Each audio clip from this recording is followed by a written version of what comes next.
The continuum of leadership behavior was introduced by Robert Tannenbaum and Warren H. Schmidt in 1958 in the article How to Choose a Leadership Pattern in Harvard Business Review.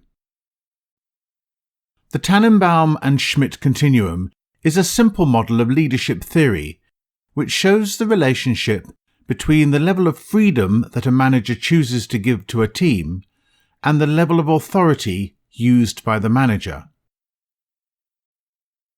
The model addresses the problem of how modern managers can be democratic in their relationships with subordinates and at the same time maintain the necessary authority and control in the organizations for which they are responsible.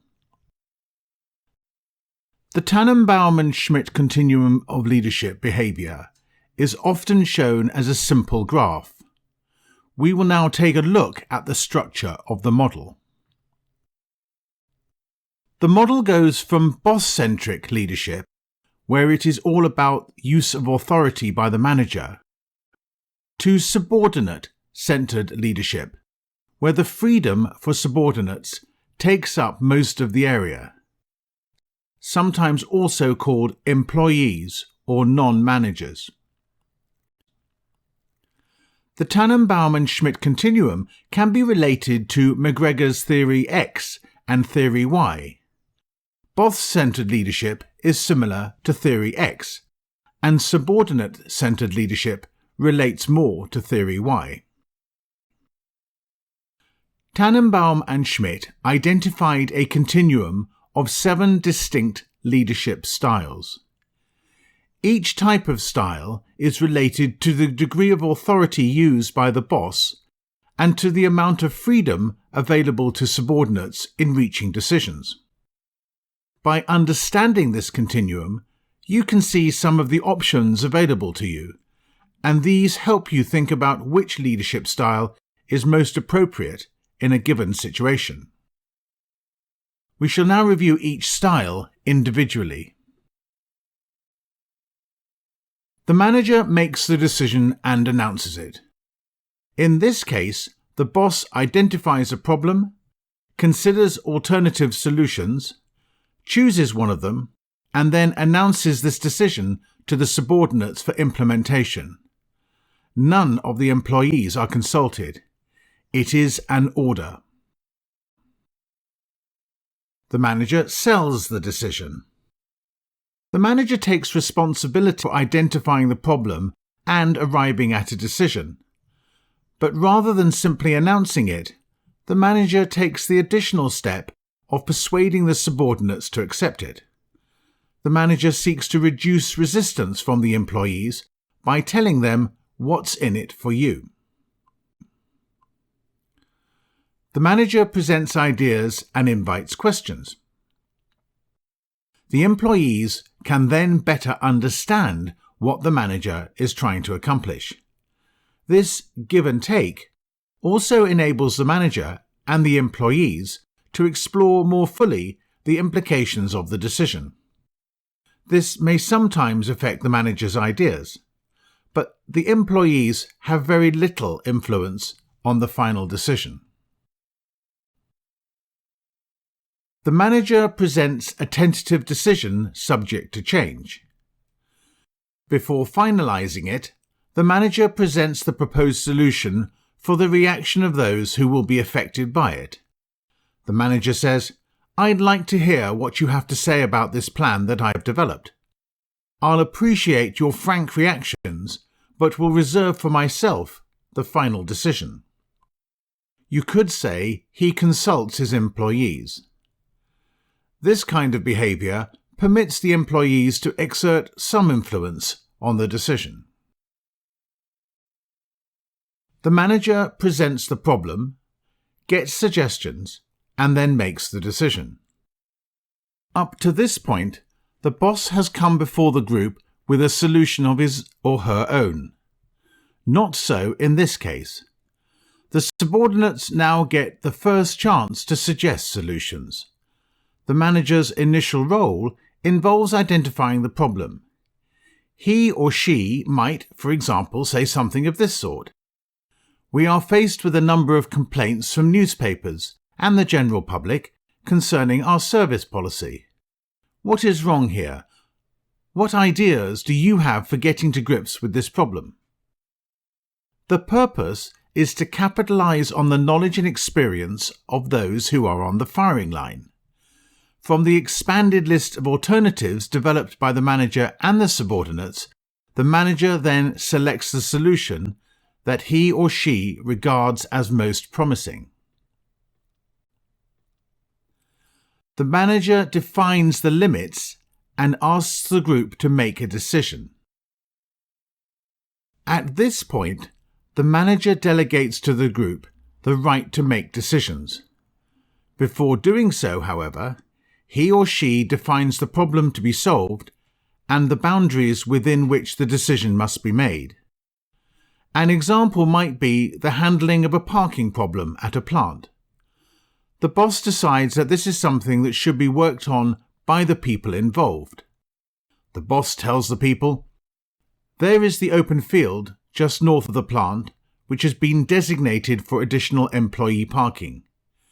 We can build underground or surface multi-level facilities as long as the cost does not exceed $1 million. Within these limits, we are free to work out whatever solution makes sense to us. After we decide on a specific plan, the company will spend the available money in whatever way we indicate. The decision is a joint effort within the boundaries defined by the manager. The manager permits the group to make decisions within prescribed limits. The manager abdicates the decision power to the group. This represents an extreme degree of group freedom, only occasionally encountered in formal organizations, as for instance in many research groups. Now let us turn from the types of leadership which are possible in a company situation to the question of what types are practical and desirable. 3 factors are of particular importance when a manager considers how to manage. These are forces in him or herself as the manager, forces in the subordinates, and forces in the situation. The strength of each of these 3 factors will, of course, vary from instance to instance, but managers who are sensitive to them can better assess the problems that face them and determine which mode of leadership behavior is most appropriate for them. We shall now review each of the 3 factors. The manager's behavior in any given instance will be influenced greatly by the many forces operating within his or her personality. Among the important internal forces affecting managers is their value system. If a manager feels that individuals should have a share in making decisions which affect them, the manager moves towards subordinate-centered leadership. But if the manager is convinced that the official who is paid to assume responsibility should personally carry the burden of decision-making, then he or she moves towards boss-centered leadership. Managers' confidence in subordinates affects their leadership style. Managers differ greatly in the amount of trust they have in other people generally, and this carries over to the particular employees they supervise at a given time. The manager moves towards subordinate-centered leadership when he trusts his employees, and towards boss-centered leadership if he doesn't. The manager's own leadership inclination affects the leadership style.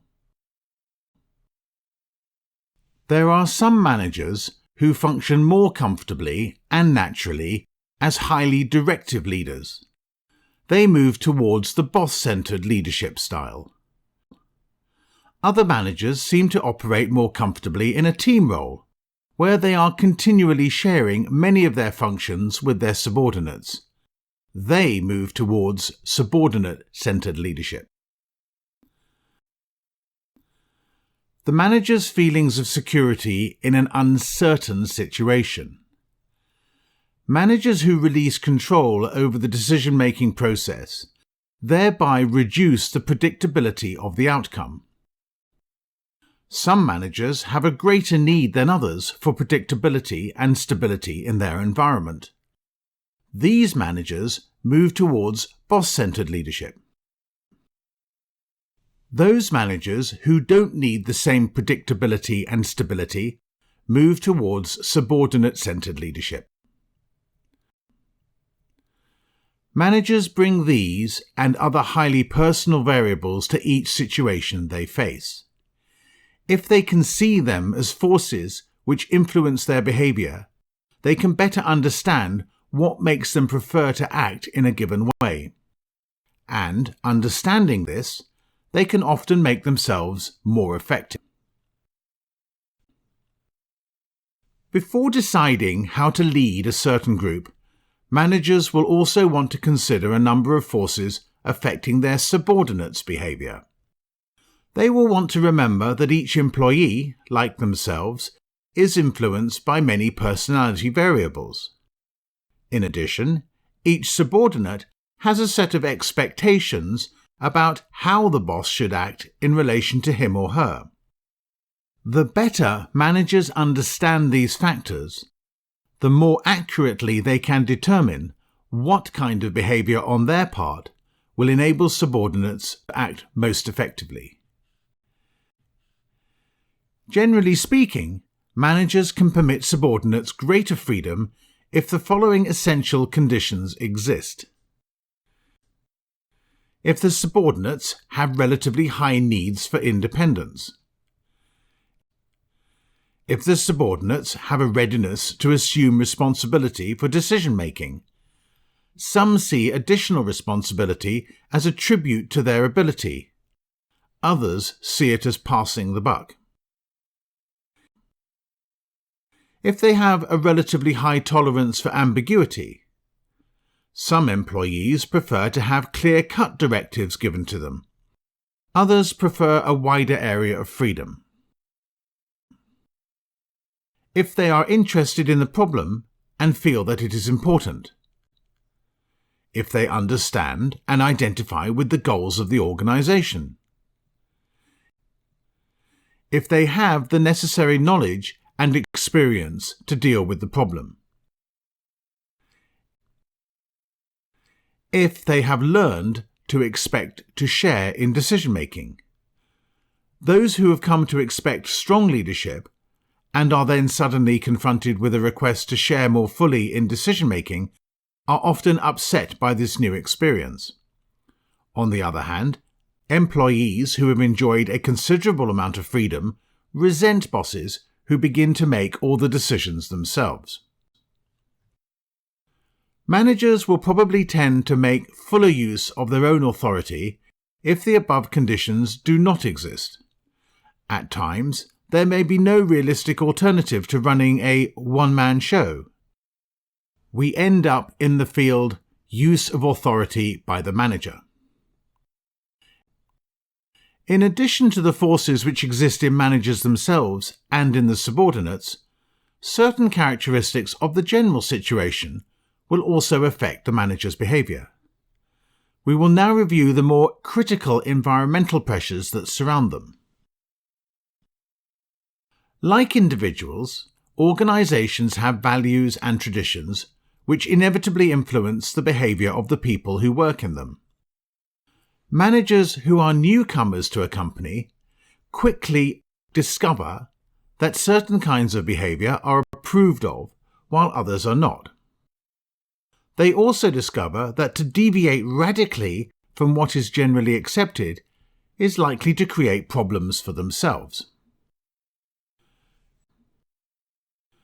Before turning decision-making responsibility over to a subordinate group, the boss should consider how effectively its members work together as a unit.